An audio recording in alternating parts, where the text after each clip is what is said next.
Hi guys, welcome back to the channel. Today we are driving through Morant Bay. We're actually driving out of Morant Bay heading back towards the main road or back towards the roundabout.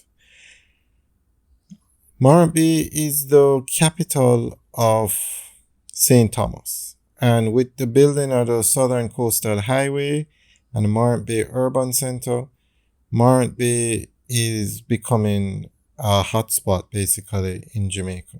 A lot of people are interested in doing business, developments, etc. on this side of the island now.